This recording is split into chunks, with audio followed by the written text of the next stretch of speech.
الحمد لله وكفى وسلام على عباده الذين اصطفى.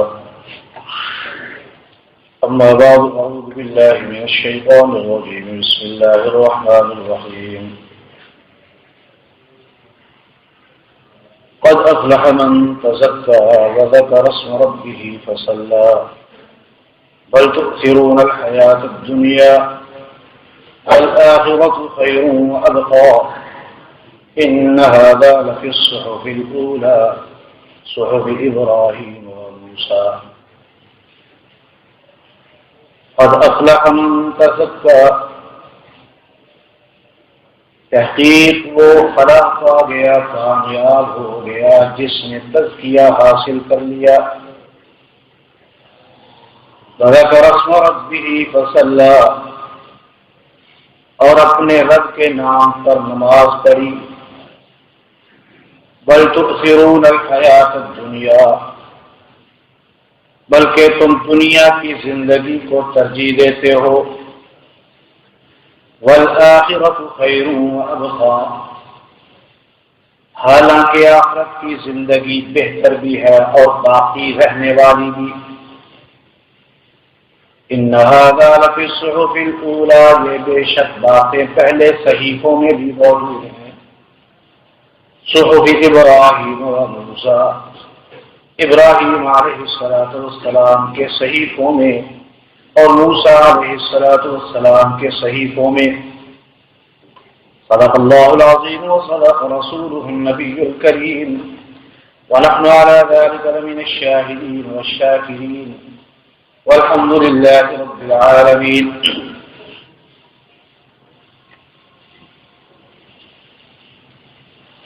برادران اہل سنت والجماعت، محترم بزرگوں، قابل احترام ساتھیوں، عزیز نوجوان بھائیوں،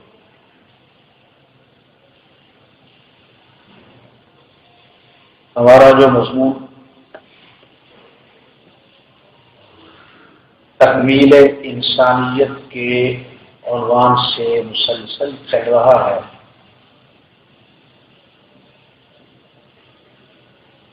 کہ انسان، اس کی انسانیت کیسے مکمل ہوتی ہے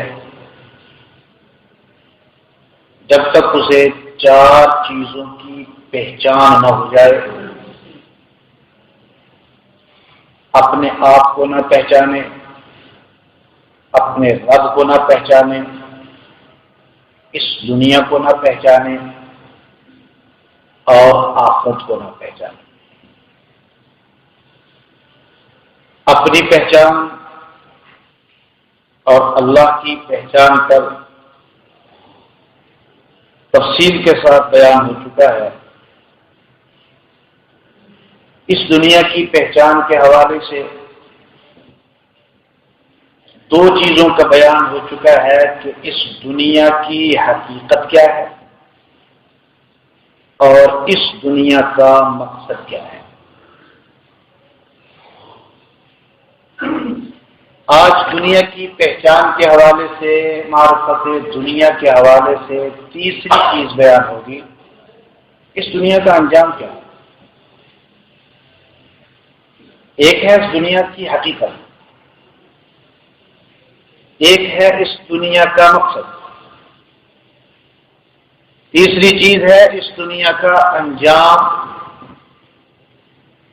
اس دنیا کا انجام کیا ہے؟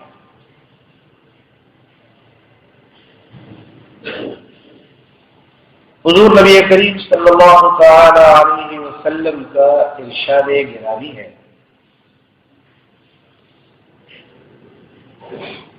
کہ انسانی سوسائٹی کے اندر دو قسم کے لوگ ہیں.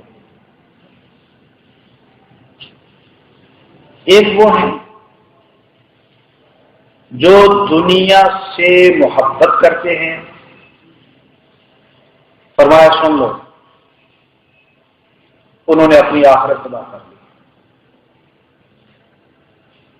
انہوں نے اپنی آخرت خراب کر لی. ایک وہ ہیں جو آخرت سے محبت رکھتے ہیں، سنو انہوں نے اپنی دنیا خراب کر لی. قربانی ہے، ایک چیز کی دینی ہے، دونوں میں سے ایک چیز قربان کرنی ہے، آخرت لینی ہے تو دنیا کی محبتیں کچھ نہ کچھ تو قربانی دینا ہی ہوگی۔ جہاں وقت کی ضرورت ہے وہاں وقت کی قربانی دینا ہوگی، جہاں مال کی ضرورت ہے وہاں مال کی قربانی دینا ہوگی، جہاں جان کی ضرورت ہے وہاں جان کی قربانی دینا ہوگی۔ فرمایا ہماری سوسائٹی کے اندر دو قسم کے لوگ ہیں، ایک وہ ہیں جو دنیا سے محبت رکھتے ہیں، انہوں نے اپنی آخرت کا نقصان کر لیا، اور ایک وہ ہیں جو آخرت سے محبت رکھتے ہیں، انہیں اپنی دنیا کا خسارہ اور نقصان برداشت کرنا ہوگا۔ پہلے بھی کئی دفعہ یہ حدیث مبارکہ بیان کر چکا ہوں کہ قیامت والے دن میدان محشر میں اللہ رب العزت کے سامنے ایک آدمی آئے گا، اللہ اس سے پوچھیں گے بتا تو نے دنیا میں کیسی زندگی گزاری؟ تو کہے گا یا اللہ تیرا بڑا ہی شکر تھا، بڑا ہی فضل تھا، بڑا کرم تھا، تیرا دیا ہوا سب کچھ میرے پاس تھا، مال بھی تھا، اولاد بھی تھی، شہرت بھی تھی، بیماری بھی نہیں آئی، ہر اعتبار سے تیرا فضل تھا، تیرا کرم تھا، میں نے کوئی تکلیف نہیں اٹھائی۔ اللہ رب العزت فرمائیں گے اچھا تو نے میرے دین کے لیے کوئی تکلیف نہیں اٹھائی، آج میرے پاس تیرے لیے کوئی راحت نہیں ہے، آج میرے پاس تیرے لیے کوئی خوشی کا فیصلہ نہیں ہے۔ ایک اور آدمی آئے، اللہ کریم اس سے پوچھیں گے تو بتا تو نے دنیا کیسے گزاری؟ یہ کہے گا یا اللہ تیرے دین کے لیے بڑی مشقت ہوتی، یا اللہ تو جانتا ہے میرے بچے کی شادی تھی، ایک طرف نبی کی سنت تھی، ایک طرف برادری تھی، یا اللہ تو جانتا ہے میں نے تیرے نبی کی سنت کو نہیں چھوڑا، برادری کو چھوڑ دیا۔ یا اللہ میرے گھر کے اندر میرے باپ کی، میری ماں کی، میرے بیٹے کی فوتگی تھی، ایک طرف تیرے نبی کی سنت تھی اور دوسری طرف برادری کے فیصلے تھے، یا اللہ تو گواہ ہے میں نے برادری کے فیصلوں کو چھوڑا، تیرے نبی کی سنت کو نہیں چھوڑا۔ اور یا اللہ تو جانتا ہے میرے صرف اس جرم پر کہ میں نے تیرے نبی کی سنت پہ عمل کیا ہے، میرا ماما مجھ سے روٹھ گیا، میرا چاچا ناراض ہو گیا، میری برادری نے سوشل بائیکاٹ کیا، میری پوری کی پوری برادری مجھ سے بگڑ گئی، ناراض ہو گئی۔ یا اللہ تو جانتا ہے میں نے دنیا کے اندر صرف تیرے نبی کی سنت سے محبت کے جرم میں یہ ساری تکلیفیں برداشت کی۔ اللہ رب العزت فرمائیں گے میرے بندے تو نے دنیا کے اندر میرے دین کی خاطر مشقتیں اٹھائیں، میرے نبی کی سنت کی خاطر تکلیفیں اٹھائیں، آج میرے ہاں تیرے لیے کوئی تکلیف نہیں، تیرے لیے راحتیں ہی راحتیں ہیں۔ حضور نبی کریم صلی اللہ تعالی علیہ وسلم نے فرمایا جس نے دنیا سے محبت کر لی اس نے آخرت کا نقصان کر لیا، جس نے آخرت سے محبت کی اس کو دنیا کا کچھ نہ کچھ تو نقصان برداشت کرنا ہوگا، اسے مالی قربانی بھی دینا ہوگی، اسے جانی قربانی بھی دینا ہوگی، اسے وقت کی قربانی بھی دینا ہوگی، اسے سوسائٹی کے اندر رہنے کے لیے وہ کچھ برداشت کرنا ہوگا، وہ پیغمبر کی سنت پہ عمل کرنے کے لیے اپنی شلوار ٹخنوں سے اوپر رکھ کے چلے گا تو لوگ باتیں بھی کریں گے، یہ دیکھو مچھلیاں پکڑنے جا رہا ہے، یہ دیکھو اس کے پاس شلوار کے لیے کپڑا کم ہو گیا تھا، اسے لوگوں کی باتیں برداشت کرنی ہوں گی. وہ سوسائٹی کے اندر داڑھی رکھ کے نکلے گا تو لوگ کہیں گے دیکھو یہ تقیہ گھسا گیا پرانے زمانے کا آدمی. آج کے دور میں آج کی سوسائٹی میں داڑھی گویا نبی کی سنت کے لیے دین کے لیے تمہیں برادری کے بائیکاٹ بھی برداشت کرنا ہوں گے, تمہیں برادری کی ناراضگیاں بھی برداشت کرنا ہوگی, تمہیں لوگوں کی باتیں بھی سننا ہوگی, برداشت کرنا ہوگی. خداوند کائنات فرمائیں گے ہاں تم نے میرے دین کے لیے یہ مشقتیں اٹھائی تھی, تم نے میرے دین کی خاطر یہ تکلیفیں اٹھائی تھی, آج میرے ہاں تیرے لیے راحتیں ہی راحتیں ہیں, آج تیرے لیے کوئی تکلیف نہیں. حضرت اسماء بنت ابی بکر رضی اللہ تعالی عنہ جب ان کے بیٹے حضرت عبداللہ ابن زبیر رضی اللہ تعالی عنہ کو شہید کر کے حجاج ابن یوسف نے پھانسی پہ لٹکایا, شہید کرنے کے بعد ایک دن گزر گیا, دوسرا دن گزر گیا, تیسرا دن گزر گیا, اس لاش کو حضرت عبداللہ ابن زبیر رضی اللہ تعالیٰ عنہ کی لاش کو اتارنے کی اجازت نہیں. کسی نے جا کے حضرت اسماء رضی اللہ تعالیٰ عنہ حضرت عبداللہ ابن زبیر کی والدہ سے جا کے کہا, یہ جملہ ذرا توجہ کیجیے گا, بڑا قیمتی جملہ ہے کہ حجاج نے آپ کے بیٹے کو پھانسی دے دی, شہید کر دیا. حضرت اسماء رضی اللہ تعالی عنہا نے فرمایا حجاج نے میرے بیٹے کی دنیا خراب کی لیکن اپنے میرے بیٹے نے اس کی آخرت تباہ کر دی.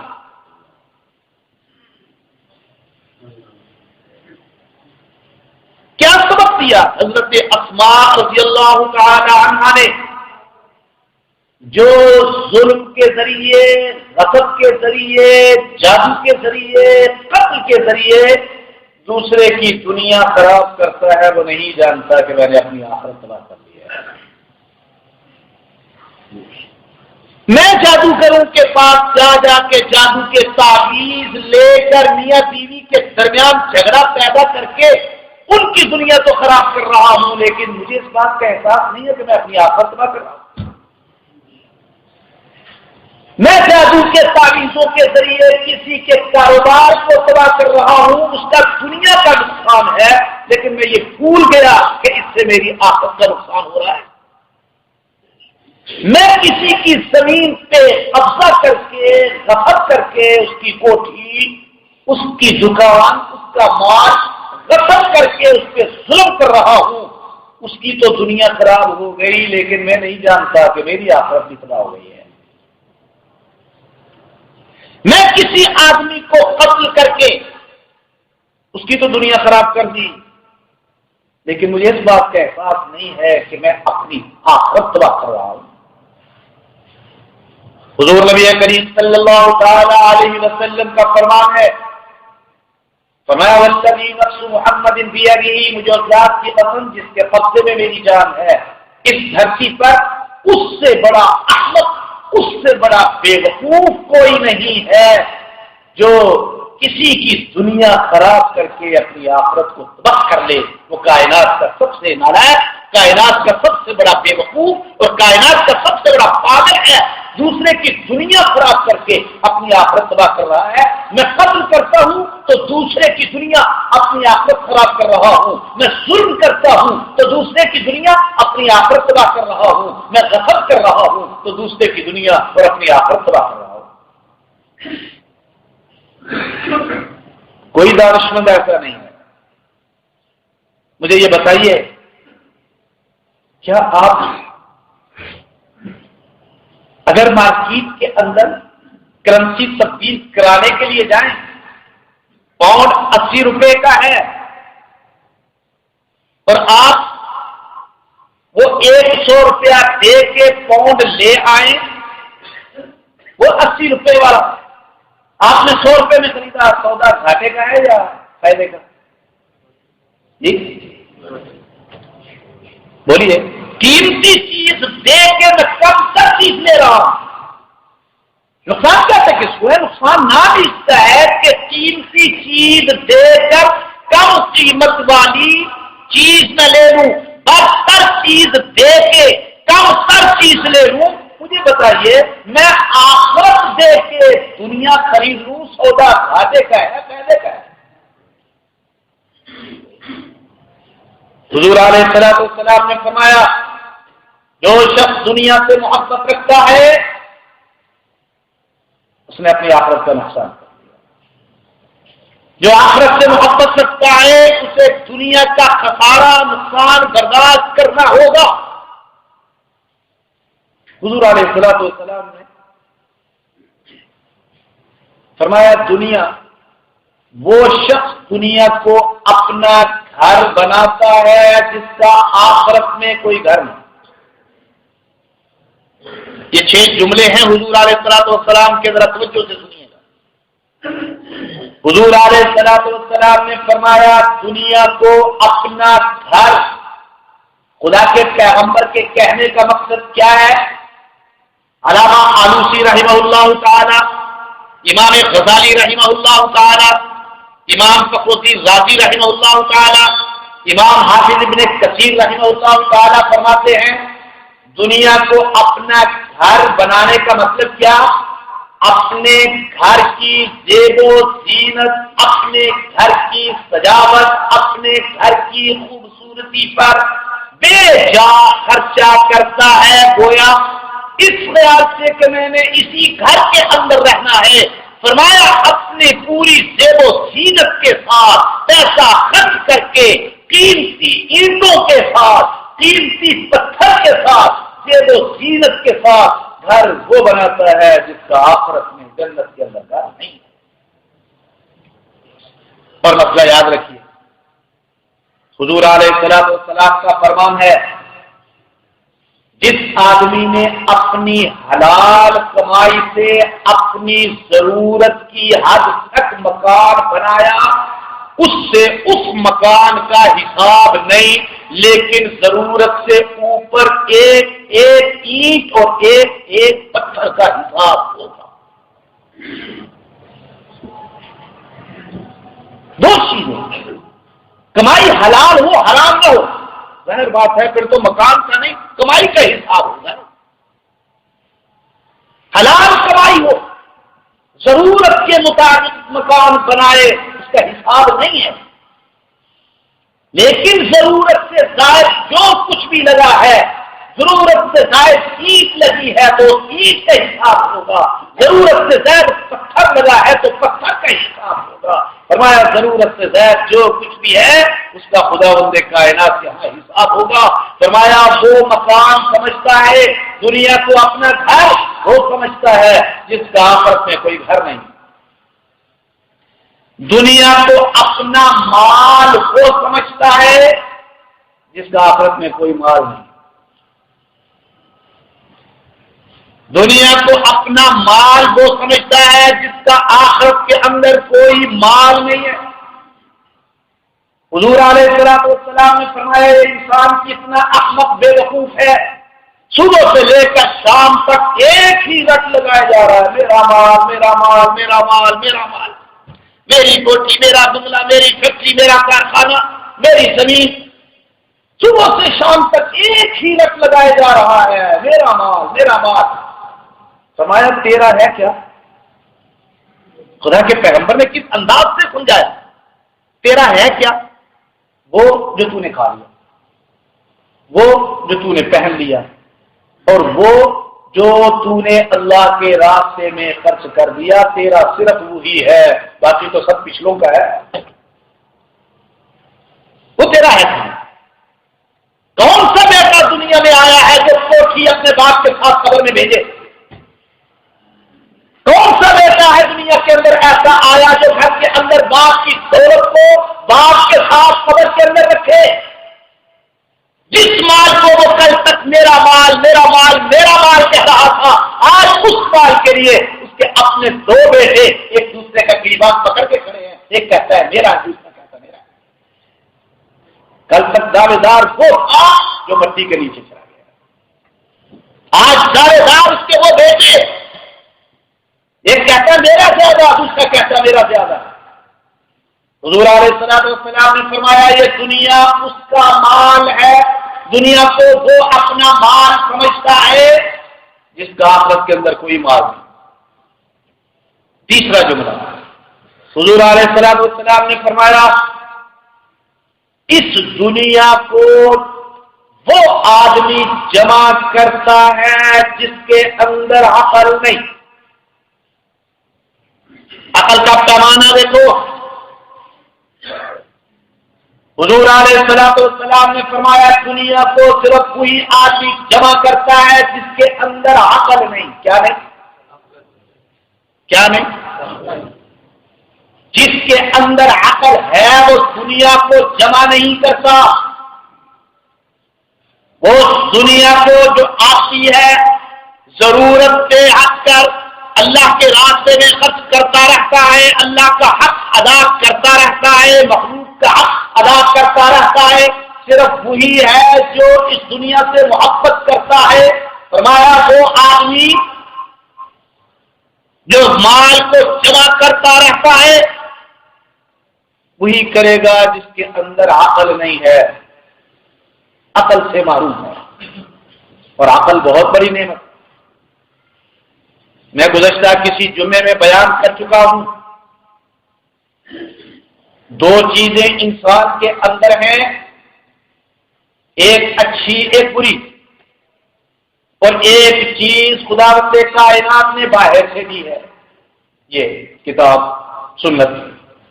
دو چیزیں جو اندر ہیں، ایک ہے خواہش اور ایک ہے عقل۔ ایک ہے خواہش، ایک عقل۔ فرمایا سن لو، وہ کامیاب ہو گیا جس نے اپنی خواہش کو عقل کے تابع کر لیا اور اپنی عقل کو اللہ کی کتاب اور نبی کی سنت کے تابع کر لیا۔ وہ کامیاب ہو گیا جس نے خواہش کو خواہش کے تابع نہیں کیا، خواہش کو عقل کے تابع کیا۔ وہ جب دل کے اندر کوئی خواہش آتی ہے تو عقل کو استعمال کرتا ہے کہ کیا یہ چیز جس کی خواہش میرے دل کے اندر آئی ہے اس کو پورا کرنے میں میرا فائدہ ہے، میرا نقصان ہے۔ پھر اس فائدے اور نقصان کو سمجھنے کے لیے وہ شریعت کی طرف رجوع کرتا ہے۔ فرمایا کامیاب ہو گیا وہ جس نے اپنی خواہش کو عقل کے تابع کر دیا، اور پھر عقل کو بھی شترے بے مہار کی طرح نہیں چھوڑ دیا بلکہ اس کو اللہ کے دین کے تابع کر دیا۔ فرمایا میں ضمانت دیتا ہوں، گارنٹی دیتا ہوں وہ کامیاب ہو گیا۔ عقل بہت بڑی نعمت۔ اللہ رب العزت نے قرآن مقدس کے اندر ایک ایسے شخص کا تذکرہ کیا ہے جو نبی نہیں تھا، لیکن اس کے پاس ایک دولت تھی خداوند کائنات نے جو اسے عطا کی تھی۔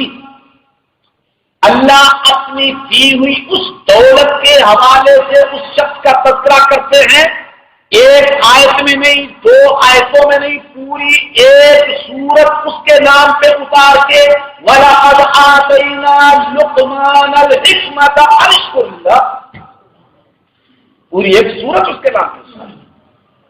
کیا اس کے پاس نبوت نہیں تھی، حکمت تھی، عقل تھی۔ وَلَقَدْ آتَيْنَا لُقْمَانَ الْحِكْمَةَ، ہم نے لقمان کو حکمت عطا کی۔ وہ اللہ رب العزت فرماتے ہیں یہ اتنی بڑی نعمت ہے کہ اللہ رب العزت نے ایک ایسے شخص کا اپنی کتاب مقدس کے اندر ذکر کیا جس کو یہ نعمت عطا ہوئی، اور یہ نعمت دی کیوں؟ ان اشکر للہ، اللہ کا شکر ادا کرے۔ گویا یہ عقل بہت بڑی نعمت ہے، بہت بڑا انعام ہے خداوند کائنات کی طرف سے۔ حضور علیہ السلام نے فرمایا دنیا کے اندر مال وہی جمع کرے گا جس کے اندر عقل نہیں۔ چوتھی چیز فرمایا دنیا کے اندر مال کے لیے لڑائیاں جھگڑے وہی کرے گا جس کے پاس شریعت کا علم ہے، جس کو معلوم ہی نہیں ہے آخرت کے اندر میرے لیے اللہ نے کیا نعمتیں رکھی ہیں، وہ دنیا کے مال کے لیے جھگڑے کرے گا، دنیا کے مال کے لیے لڑائیاں کرے گا۔ فرمایا دنیا کے لیے جھگڑے گا ہوئی، لڑائیاں ہوئی کرے گا جس کے اندر علم نہیں۔ گویا دنیا جمع وہ کرے گا جو پاگل ہے، اور دنیا کے لیے وہ لڑے گا جو جاہل ہے۔ دنیا کے لیے جھگڑے کون کرے گا؟ جو جاہل ہے۔ دنیا کو جمع کون کرے گا؟ جو پاگل ہے۔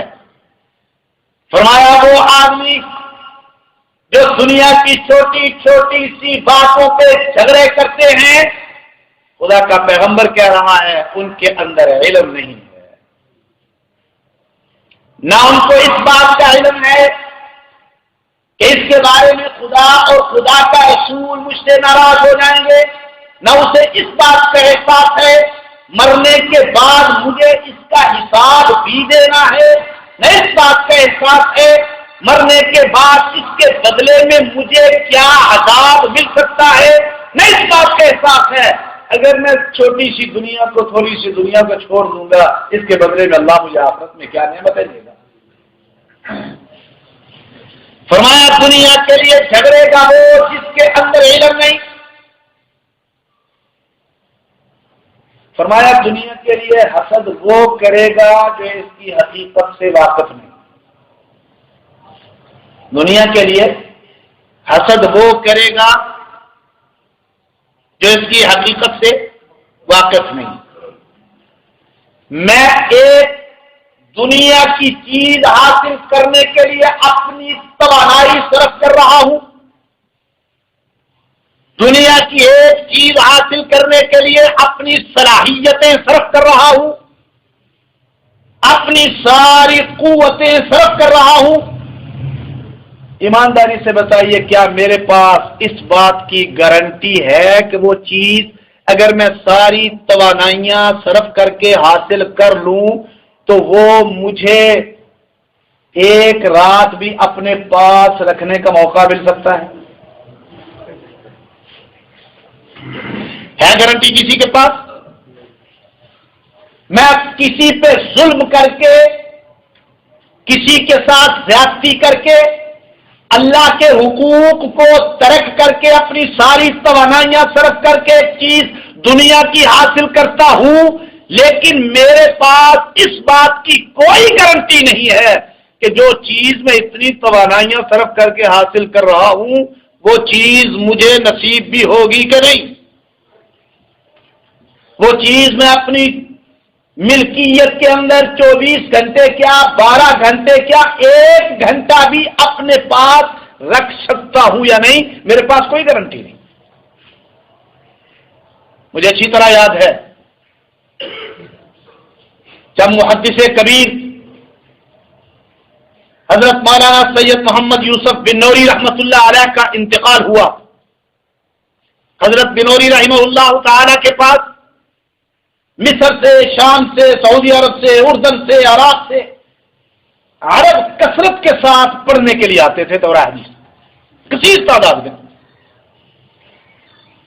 اب حضرت بنوری رحمۃ اللہ علیہ کے بعد ان عرب اور افریقی ممالک کے طلباء کی توجہ مدرسے کی طرف کم ہو گئی۔ مدرسے والوں نے آپس میں مشورہ کیا کہ اگر حضرت بنوری رحمت اللہ علیہ کی کمی کو کوئی شخص ملک کے اندر پورا کر سکتا ہے تو وہ مولانا سرفراز صاحب ہے، ہمارے والد محترم۔ مدرسے کی کمیٹی نے مشورہ کیا، حضرت مولانا مفتی ولی الحسن رحمۃ اللہ علیہ، حضرت مولانا مفتی احمد الرحمان رحمۃ اللہ علیہ، حضرت مولانا یوسف لدھیانوی شہید رحمۃ اللہ علیہ، یہ سارے جمع ہو کے والد محترم رحمۃ اللہ علیہ کے پاس آئے کہ حضرت مدرسہ اجڑ رہا ہے، عرب ممالک کے طلباء اور افریقی ممالک کے طلباء حضرت بنوری کی وجہ سے یہاں آتے تھے، اب ان کا رجحان کم ہو رہا ہے، اس کمی کو آپ ہی پورا کر سکتے ہیں اس وقت. یہ 1970 کی بات ہے. 10,000 تنخواہ دیں گے، رہنے کے لیے کوٹھی دیں گے، کار دیں گے، اس کے اخراجات دیں گے، دوسرے بھی مراحات دیں گے. اس وقت والد محترم رحمت اللہ علیہ کی مدرسہ نصرت العلوم میں تنخواہ 2,000 کے قریب تھی. شیخ نے فرمایا میں جس مقام پہ پڑھا رہا ہوں ظاہر بات ہے میرے جانے کے بعد وہ مدرسہ اجڑے گا، ایک کا تو نقصان ہوگا. اگر میں وہاں جاؤں گا یہ اجڑے گا. وہاں تو آپ کے پاس اور علماء بھی ہیں. آپ مفتی ولی الحسن صاحب رحمۃ اللہ علیہ معمولی آدمی نہیں تھے، مفتی اعظم پاکستان تھے. مفتی احمد الرحمان رحمۃ اللہ علیہ بھی معمولی آدمی نہیں تھے. مولانا یوسف لدھیانوی شہید رحمۃ اللہ علیہ بھی معمولی آدمی نہیں تھے. انہوں نے بہت زیادہ اصرار کیا تو والد محترم نے ایک کاغذ اور قلم پکڑا اور ان کے سامنے کر دیا، ٹھیک ہے میں آپ حضرات کے ساتھ جانے کے لیے تیار ہوں، لیکن میری زندگی کی صرف اتنی گارنٹی دے دیجئے کہ میں یہاں سے جا کے وہاں ایک تنخواہ بھی وصول کر سکتا ہوں. صرف اتنی گارنٹی میری زندگی کی دے دیجیے. انہوں نے کہا حضرت یہ زندگی کی گارنٹی تو کوئی بھی نہیں دے سکتا. فرمایا کیا پھر میں 2,000 چھوڑ کے 10,000 کے لیے جاؤں، راستے میں مجھے موت آ جائے اور خداوند کائنات مجھ سے یہ پوچھے یہاں بھی بخاری پڑھاتا تھا وہاں بھی بخاری پڑھانے کے لیے گیا، فرق صرف یہ تھا یہاں 2,000 ملتا تھا وہاں 10,000 کے لیے گیا، اگر اس دوران ہی میری موت آ جائے تو میں جا کے خدا کو کیا جواب دوں گا؟ میں اپنے رب کو کیا جواب دوں گا؟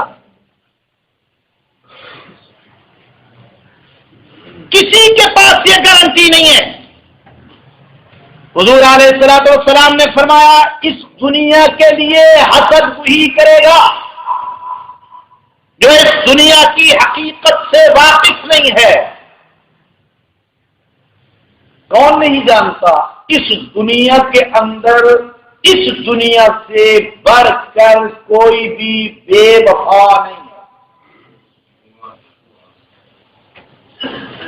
ہے کوئی بے وفا اس سے بڑھ کر؟ یہ دنیا بے وفا، خدا با وفا، رسول با وفا، اس سے بڑا احمق، اس سے بڑا بے وقوف، اس سے بڑا نادان کون ہوگا جو ایک با وفا کے لیے، ایک بے وفا کے لیے با وفا کو چھوڑے؟ اس بے وفا دنیا کے لیے خدا کے احکامات کو چھوڑے، اس بے وفا دنیا کے لیے رسول جیسے با وفا جس کے بارے میں ہمارا ایمان ہے قیامت والے دن میدان محشر میں مسلمان کے لیے ان سے بڑی شفاعت اور کوئی نہیں. میں اس بے وفا کے لیے ان با وفا کو چھوڑ رہا ہوں. خدا جو قدم قدم پہ میری دستگیری کرنے والا ہے میں اس خدا کے احکامات کو چھوڑ رہا ہوں. رسول جو کائنات کے اندر میدان محشر میں میرا سب سے بڑا شفیع ہے، جس کی شفاعت کا مجھے آسرا ہے، میں اس دنیا بے وفا دنیا کے لیے اس رسول کی سنت اور اس کے احکامات کو کرتے رہا. فرمایا اس کے لیے حسد وہی کرے گا صرف اسی کے دل کے اندر اس کا حسد پیدا ہوگا جو اس کی حقیقت سے واقف نہیں.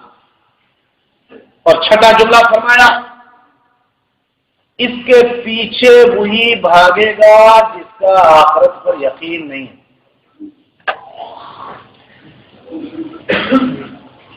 جس کا آخرت پر یقین نہیں کہ پتہ نہیں اللہ جنت دینا بھی ہے کہ نہیں دینا، پتہ نہیں جنت میں کوٹھی ملے گی بھی کہ نہیں ملے گی، میں دنیا بھی چھوڑ دوں آخرت سے بھی جاؤں. فرمایا اس دنیا کے پیچھے صرف وہی بھاگے گا، اس دنیا کے پیچھے وہی دوڑے گا، اس دنیا کے حصول کے لیے وہی اپنی ساری توانائیاں صرف کرے گا جس کا آخرت پر یقین نہیں. حضرت سیدنا امام عثمان غنی رضی اللہ تعالیٰ عنہ کا واقعہ بے شمار دفعہ بیان کر چکا ہوں. مدینہ منورہ کے اندر قحط آیا، پتا چلا 1000 اونٹ غلے کا مدینے کی طرف آ. ایسے موقع پہ آپ حضرات بھی جانتے ہیں کہ تاجر روز بھاگتے ہیں، میں پہلے حاصل کر لوں تاکہ میں پھر اپنی منمانی کے ریٹ پر اس کو فروخت کروں. تاجر وہاں جمع ہو گئے، پوچھا یہ کس کا مال ہے؟ پتا چلا حضرت عثمان غنی رضی اللہ تعالیٰ عنہ کا مال ہے. حضرت عثمان کے پاس پہنچے، عثمان غلہ بیچنا؟ فرمایا ہاں بیچنے کے لیے لایا. انہوں نے ریٹ لگایا کہ اتنے پیسے دیتے ہیں؟ فرمایا نہیں، کم ہے، دینے والا مجھے اس سے بھی زیادہ دیتا ہے. ریٹ بڑھایا، فرمایا نہیں، دینے والا مجھے اس سے بھی زیادہ دیتا. جہاں تک جا سکتے تھے ریٹ کو لے گئے. تنگ آ کے پوچھا عثمان، مدینے کے تاجر تو ہم ہیں، آخر ہم سے بڑا تاجر مدینے میں کون سا آ گیا ہے جو اس ریٹ سے بھی اوپر تمہیں دیتا ہے؟ فرمایا میں نے سودا اس مدینے کے کسی تاجر سے نہیں، میں نے آسمان والے سے کیا ہے، جو مجھے اس کے بدلے میں وہ دیتا ہے جس کا تم دنیا میں تصور بھی نہیں کر سکتے. کیوں؟ اس لیے کہ عثمان کا آخرت سے یقین تھا، اس کو معلوم تھا میرا کلیجہ پھٹتا ہے جب میں مال، زکات ایک حق ہے لیکن وہ بھی دیتے ہوئے میرا کلیجہ پھٹتا ہے. اس میں سے میں 100 میں سے 2.5 روپے اب اس مسکین کو دے دوں، اس فقیر کو دے دوں بغیر کسی ظاہری وجہ کے. لیکن ان لوگوں کا آخرت پر یقین تھا. وہ کون سا یقین تھا؟ جس یقین کی بنا پہ عمر فاروق اپنے گھر کا آدھا مال لا کے پیغمبر کے قدموں میں رکھ رہے ہیں، اور ابو بکر صدیق سارے کا سارا مال لا کے پیغمبر کے قدموں میں رکھ رہے ہیں اور کہہ رہے ہیں آقا گھر کے اندر صرف اللہ اور اس کے رسول کی محبت چھوڑ کے آیا ہوں. آخرت پر یقین تھا. اللہ ہمیں وہ یقین عطا فرمائے. فرمایا دنیا کے پیچھے وہی بھاگے گا جس کا آخرت پر یقین نہیں ہے. جس کا آخرت پر یقین ہے وہ دنیا کے مال کے پیچھے نہیں بھاگے گا. ایک مقام پہ حضور علیہ السلام نے فرمایا یہ دنیا 3 چیزوں کا نشہ پیدا کرتی ہے. نشہ 3 چیزوں کا نشہ پیدا کرتی ہے. دولت کا نشہ جب انسان پہ چھا جاتا ہے وہ اس نشے کے اندر اتنا داخل ہو جاتا ہے، وہ نشہ اس پر اتنا چھا جاتا ہے، اسے اس بات کا احساس نہیں ہوتا کہ اس کے حصول کے لیے میں کتنے لوگوں کا حق مار رہا ہوں، کتنوں پہ ظلم کر رہا ہوں، خدا کے رسول کو ناراض کر رہا ہوں. اس کے دل و دماغ پہ دولت کا ایک نشہ ہے، اس نشے کے لیے بھاگ رہا. نشہ فرمایا. ایک مقام پہ تو محبت فرمایا نا، دنیا کی محبت، یہاں نشہ فرمایا. نشہ ایک ایسی چیز ہے، یہ کسی نشئی سے پوچھو جب تک پورا نہ ہو جائے اس سے کیا بیتتی ہے. سگریٹ کے نشئی سے پوچھو سگریٹ نہ ملے تو کیا بیتتی ہے. نسوار کے نشئی سے پوچھو نہ ملے تو کیا بیتتی ہے اس پر.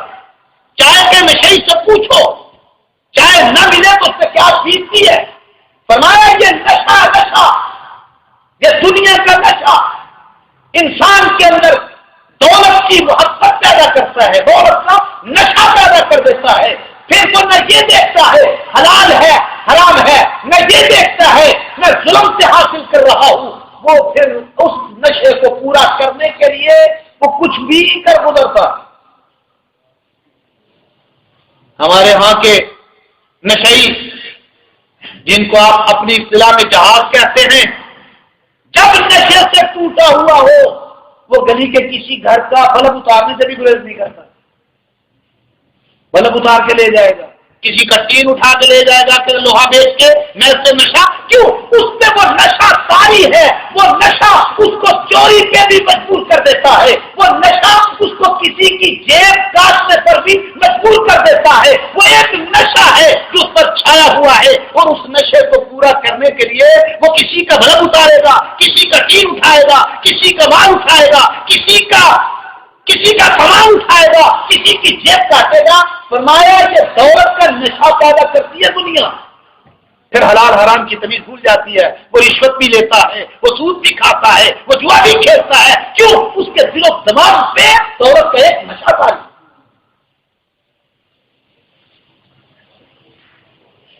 اور پڑھے لکھے حضرات جانتے ہیں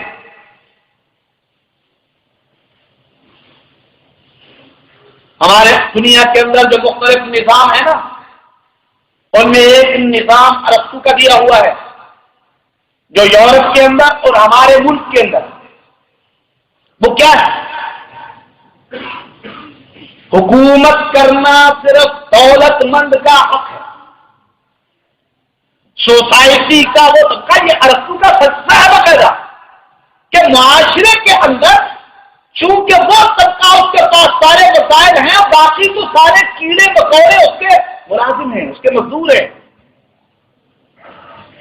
حکومت کرنا صرف دولت مند کا حق ہے، اس کے پاس وسائل ہیں، اس کے پاس دولت ہے۔ میں آپ سے پوچھتا ہوں کیا ہمارے ملک میں بغیر پیسے کے کوئی الیکشن جیت سکتا ہے؟ فرمایا یہ دنیا سب سے پہلا نشہ دولت کا پیدا کرتی ہے، اگلا نشہ اس کا حکومت کا ہوتا ہے، یہ حکومت کا نشہ پیدا کرتی ہے۔ یہ دنیا حکومت کا نشہ پیدا کرتی ہے، اور یہ نشہ اپنے حساب سے پھر ترقی کرتا ہے۔ سب سے پہلے کرسی حاصل کرنے کے لیے اگر یہ نشہ یہیں تک رہے نا تو چلو کسی حد تک گوارا ہو جاتا ہے، لیکن جب کرسی پر پہنچ جاتا ہے پھر اگلا نشہ جو چڑھتا ہے نا، میری وردی بڑی مضبوط اور میری کرسی بڑی مضبوط، یہ اس نشے کا دوسرا مرحلہ ہوتا ہے۔ پھر تیسرا مرحلہ وہ ہوتا ہے جو فرعون اور نمرود نے اپنایا تھا، انا ربکم الاعلی، میں تو تمہارا رب ہوں۔ پھر کرسی حاصل کر کے اس کرسی پہ بیٹھ کے کوئی اپنی وردی پہ ناز کرتا ہے، اپنی وردی پہ فخر کرتا ہے، کوئی اپنی کرسی کو مضبوط کرا دیتا ہے، اور کوئی اپنی قوم کا خدا ہونے کا دعوے دار ہو جاتا ہے۔ فرمایا یہ دنیا حکومت کا نشہ پیدا کرتی ہے، اور تیسرا فرمایا یہ دنیا طاقت کا نشہ پیدا کرتی ہے۔ مجھ سے بڑا طاقتور تھا زمانہ جاہلیت میں، لوگ زیادہ اولاد سے فخر کر دیا کرتے تھے، میرے سامنے آنکھ چوک کے گل نہ کر، میرے 10 پتر میں 10 پتر۔ یہ زمانہ جاہلیت کے اندر باقاعدہ کثرت اولاد پہ، بڑے خاندان پہ خبردار میرے ساتھ بات نہ کرنا، میرے قبیلے کے 200 جنگجو ہیں، 200 خبردار میرے ساتھ بات نہ کرنا، میری برادری کے اندر 70 لڑنے والے نوجوان ہیں۔ زمانے جاہلیت کے اندر یہ طاقت کا نشہ بھی تھا، بلکہ قرآن تو اس کو بڑے عجیب انداز میں بیان کرتا ہے۔ جب یہ افرادی قوت کی بات آتی تھی نا، وہ کہتے تھے ہمارے پاس 200 افراد ہیں، انہوں نے گنا ہمارے پاس 180 ہیں، ہاں کڑیاں کبرا بھی گنو۔ الہاکم التکاثر حتی زرتم المقابر، وہ اپنے مرے ہوئے لوگوں کی قبریں بھی شمار کراتے، اگر تمہارے پاس 300 ہیں، ہمارے پاس اس وقت 150 ہیں، گنو ہماری قبریں بھی 80 ہیں، ہم کو بھی شمار کرو۔ حضور علیہ السلام نے فرمایا یہ دولت حکومت کا نشہ پیدا کرتی ہے، دولت کا نشہ پیدا کرتی ہے، طاقت کا نشہ پیدا کرتی ہے، آدمی طاقت کے نشے میں ہوتا ہے پھر بھول جاتا ہے. آج کل ہم طاقت کے نشے کا شکار ہیں. آج کل ہم طاقت کے نشے کا شکار ہیں. وہ طاقت کا نشہ ہی تو ہے جس نے عراق پر یہ وار کی. وہ طاقت کا نشہ ہی تو ہے جس نے جاپان کے شہروں کو تباہ کر دیا. وہ طاقت کا نشہ ہی تو ہے جس نے ویتنام کو برباد کر کے رکھ دیا. وہ طاقت کا نشہ ہی تو ہے جو فلسطین کے مسلمانوں کو مظلومانہ قتل عام کر رہا ہے. وہ طاقت کا نشہ ہی تو ہے جو افغانستان کے اندر موجود ہے. وہ طاقت کا نشہ ہی تو ہے جو میرے ملک کے اندر کیریئر کے ذریعے مجھے اپنا غلام بنا لینا چاہتا ہے. وہ طاقت کا نشہ ہی تو ہے. اور کیا ہے؟ فرمایا حضور علیہ السلام نے یہ دور نشہ پیدا کر دیتی ہے. طاقت کا نشہ. اور حضور علیہ السلام نے فرمایا ان تین میں سے اگر کوئی نشہ بھی پیدا ہو جائے، جس قوم کے اندر پیدا ہو جائے، جس طبقے کے اندر پیدا ہو جائے، اس طبقے کی اخلاقی حالت تباہ و برباد ہو جاتی ہے. طاقت کے نشے میں، دولت کے نشے میں، حکومت کے نشے میں وہ برائی کے اڈے بھی قائم کرے گا. اس نشے میں وہ عورت کے پاؤں میں گھنگرو بھی ڈالے گا. اس نشے کے اندر وہ عورت کو رقص پر مجبور بھی کرے گا. اس نشے کے اندر بے حیائی کے اڈے بھی قائم کرے گا. اس نشے کے اندر وہ ڈرامے بھی لگائے گا. یہ نشے ہے جو کسی قوم اور کسی طبقے کی اخلاقی حالت کو تباہ کر دے گا.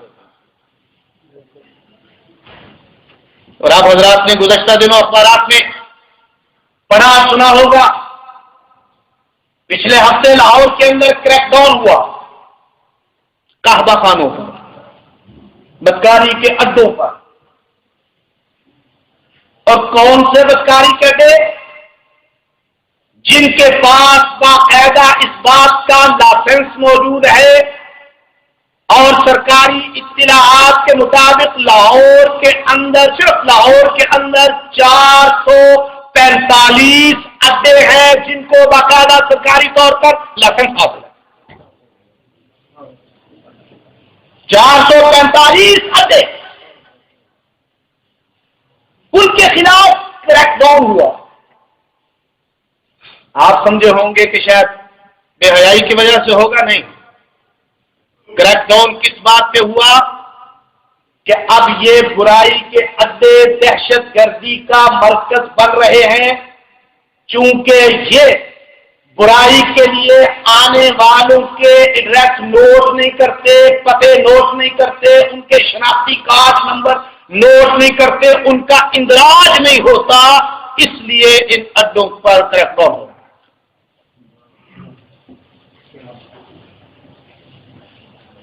کہ یہ اڈے اب دہشت گردی کا مرکز بن رہے ہیں. میں اب آپ سے ایک بات پوچھتا ہوں، ذرا سوچ کے جواب دیجیے گا. جس دہشت گردی کا مرکز وہ برائی کے اڈے ہیں،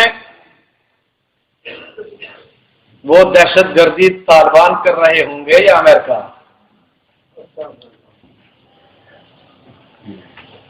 جس دہشت گردی کا مرکز قحبہ خانے ہیں، میں تصور بھی نہیں کر سکتا کہ کوئی طالبان اس طرف رخ بھی کر سکتا. ایک طرف کہتے ہو کہ وہ اس بے حیائی کے خلاف لڑائی لڑ رہے ہیں، ایک طرف یہ کہتے ہو وہ مخلوط نظام، مرد اور عورت کے مخلوط نظام کے خلاف جنگ کر رہے ہیں، اور دوسری طرف یہ دعویٰ کہ ان کے مرکز لاہور کے قحبہ خانے. باقاعدہ یہ رپورٹ جاری ہوئی، چونکہ ان اڈوں پر باقاعدہ رجسٹر چیک کیے جا رہے ہیں کہ کس نے آنے والے کا ایڈریس نوٹ کیا ہے، شناختی کارڈ نمبر نوٹ کیا ہے.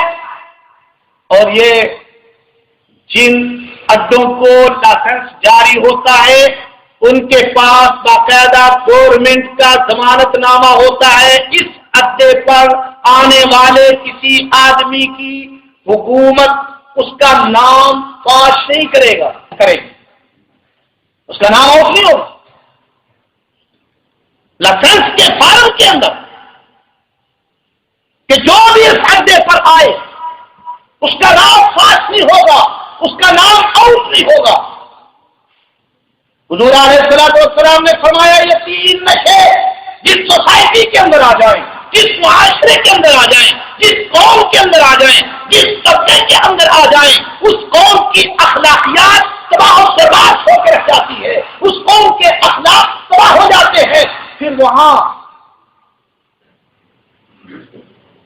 عورتوں کو رقص کے لیے باقاعدہ لائسنس جاری ہوتے ہیں، شراب خانوں کے لائسنس جاری ہوتے ہیں۔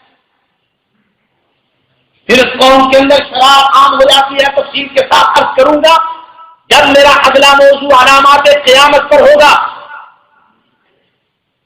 خداوند کائنات نے اس دنیا کی حقیقت کو بھی واضح کر دیا، مقصد کو بھی واضح کر دیا، اور خداوند کائنات اس کے ساتھ آخرت کے بارے میں امت مسلمہ کو ایک تصور دیتے ہیں۔ معرفت آخرت کے بارے میں سب سے پہلی چیز ہے پہلے آخرت کے بارے میں اپنا یقین تو درست کر لو، اپنا عقیدہ تو بناؤ، آخرت ہے۔ اور خداوند کائنات مختلف انداز میں آخرت کا یقین بندے کے دل کے اندر پیدا کرتے ہیں۔ سب سے پہلا انسانی جوڑا حضرت آدم علیہ السلام اور حضرت حوا علیہ السلام، دونوں کو جب خداوند کائنات نے زمین پہ اتارا اور ان سے ایک جملہ تھا، اس جملے پر ذرا غور کیجیے۔ اس وقت تک اور کوئی انسان پیدا نہیں ہوا تھا، صرف یہ دو جوڑا میاں بیوی آدم علیہ السلام اور حوا علیہ السلام زمین پہ اتارا اور ان کو سب سے پہلا پیغام کیا دیا؟ وَلَكُمْ فِي الْأَرْضِ مُسْتَقَرٌّ وَمَتَاعٌ إِلَىٰ حِينٍ۔ اے آدم و حوا اپنی اولاد کو بھی بتا دینا ہم تمہیں زمین پہ اتار رہے ہیں، ایک تھوڑی سی مدت کے لیے تمہیں یہاں اب رہنا ہے۔ وَمَتَاعٌ إِلَىٰ حِينٍ، ایک مدت۔ گویا پہلے انسانی جوڑے کو خداوند کائنات نے بتا دیا، اپنی اولاد کو بتا دینا یہ تمہارا مستقل ٹھکانہ نہیں ہے، یہ تمہارا ہمیشہ کا ٹھکانہ نہیں ہے۔ وَلَكُمْ فِي الْأَرْضِ مُسْتَقَرٌّ وَمَتَاعٌ إِلَىٰ حِينٍ، ایک مدت تک، ایک وقت تک۔ وقت کون سا ہے؟ یہ حضور علیہ السلام سے بھی پوچھا گیا، یا رسول اللہ صلی اللہ علیہ وسلم قیامت کب آئے گی؟ فرمایا اللہ عالم، اللہ ہی جانتا ہے۔ علامات قیامت بیان کی، لیکن قیامت کے بارے میں فرمایا قیامت کا علم خدا کے سوا کسی کو نہیں ہے۔ پہلے انسانی جوڑے کو خداوند کائنات نے یہ پیغام دے دیا ایک وقت تک تم نے یہاں ٹھہرنا ہے۔ ساتھ ہی خداوند کائنات نے فرما دیا اس قیام کے دوران ہم تمہاری طرف ہدایت بھیجیں گے، انبیاء کی صورت میں، کتابوں کی صورت میں، وحی کی صورت میں تمہارے پاس ہدایت بھیجیں گے۔ جس نے اس ہدایت کو قبول کر لیا وہ اس مقام پہ واپس آئے گا جس مقام سے آدم و حوا کو نکالا گیا ہے۔ وہ کون سا مقام تھا؟ ذرا اونچی آواز سے۔ جس نے اس ہدایت کو قبول کر لیا وہ اس ٹھکانے پہ واپس آئے گا، اور جس نے اس ہدایت کو ترک کر دیا ہم نے وہ ٹھکانہ بھی بنا دیا ہے، ہم نے وہ ٹھکانہ بھی تعمیر کر دیا ہے، ہم نے وہ ٹھکانہ بھی تیار کر دیا ہے۔ پہلے انسانی جوڑے کو بتا دیا گیا جہاں تمہیں بھیجا جا رہا ہے یہ مستقل ٹھکانہ نہیں ہے۔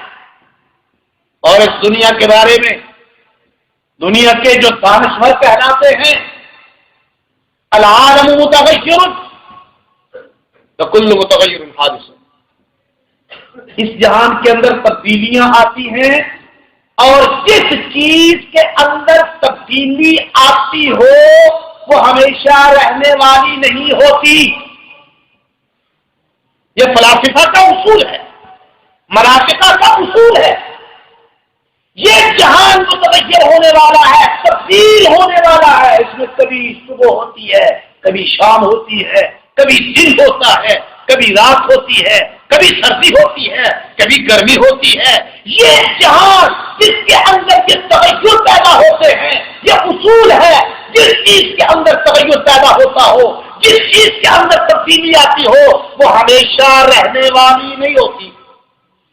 اب اس انسان کے اندر بھی تغیر آتا ہے. پہلے بچہ تھا، جوان ہوا، بوڑھا ہوا.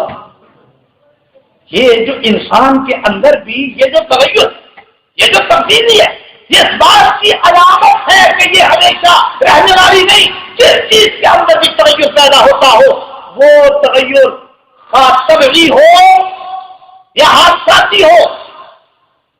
ایک تغیر وہ ہے جو طبعی ہوتا ہے. کہتے انسان کا یہ تغیر طبیعی ہے. بچے سے جوان ہوگا کہ اس کی طبیعت کا ایک حصہ ہے، یہ طبیعی ہے، فطرت کا اصول ہے. جوانی سے بڑھاپے کی طرف جائے گا. اور کچھ تغیر حادثاتی طور پر بھی ہوتا ہے کہ خداوند کائنات اپنی قدرت کاملہ کے ظہور کے ساتھ، اپنی قدرت کاملہ کے ساتھ اس تبدیلی کو اس انداز سے کرتے ہیں کہ بظاہر وہ انسان کے عقل میں آنے والی نہیں ہوتی. یہ جہان، یہ دنیا، اس کے اندر تبدیلیاں آتی ہیں. اور خداوند کائنات نے پہلے دن بتا دیا یہ دنیا ہمیشہ رہنے کے لیے نہیں ہے. ایک وقت آئے گا کہ تم اس دنیا کو چھوڑ کر اپنے اصل ٹھکانے کی طرف جاؤ گے. اور خداوند کائنات فرماتے ہیں اے ایمان والو، اس بات کو یاد رکھنا، میرے پیغمبر ان کو بتا دیجئے، قل متاع الدنیا قلیل والآخرۃ خیر وابقی. اے میرے پیغمبر ان کو بتا دیجئے اس دنیا کا فائدہ بڑا قلیل ہے. قلیل کا معنی سمجھتے؟ تھوڑی کی بھی ایک حد ہوتی ہے. ذرا توجہ کیجئے گا. 100 کے مقابلے میں بھی روپیہ تھوڑا ہے، اور 1000 کے مقابلے میں بھی، ذرا اونچی آواز سے، اور 1,00,000 کے مقابلے میں بھی. لیکن ان تھوڑوں میں فرق ہے کوئی نہ. لیکن اللہ اس دنیا کو جو قلیل کہہ رہے ہیں اس کے مقابلے میں کہہ رہے ہیں جو کبھی ختم ہونے والی نہیں.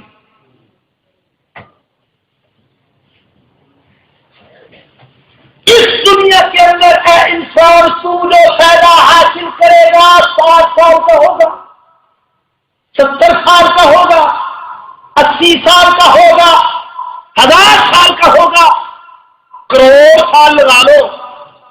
لیکن اس کے مقابلے میں جس کی کوئی انتہا ہی نہیں ہے، جس کے بعد موت ہی کوئی نہیں، اس کے مقابلے میں یہ کروڑ سال بھی کوئی حیثیت رکھتا ہے. خداوند کائنات فرماتے ہیں میرے پیغمبر ان کو بتا دیجئے قل متاع الدنیا قلیل. اس دنیا کا فائدہ بڑا تھوڑا سا ہے. اور آخرت کی خداوند کائنات 2 خوبیاں بیان کر رہے ہیں. آخرت تمہارے لیے بہتر بھی ہے اور باقی رہنے والی بھی. دنیا بہتر بھی نہیں ہے اور ختم ہو جانے والی بھی ہے. آخرت تمہارے لیے بہتر بھی ہے. اب یہ تو سمجھ آتی ہے کہ دنیا ختم ہونے والی، فنا ہو جانے والی، اور وہ دنیا فنا ہونے والی نہیں ہے. لیکن بہتری کس انداز سے ہے، تفصیلات انشاءاللہ العزیز جب جنت کی نعمتوں کے بارے میں. اس زندگی کے اندر، تیری سوسائٹی کے اندر ہر برائی موجود ہے، لیکن اس جہان کی زندگی کے اندر جب تو جنت کے اندر جائے گا، برائی تو دور کی بات ہے، کسی دل کے اندر برائی کا تصور بھی نہیں ہوگا. خداوند کائنات فرماتے ہیں وہ دنیا آخرت تیرے لیے بہتر بھی ہے اور باقی رہنے والی بھی. باقی انشاءاللہ العزیز آئندہ جمعے کو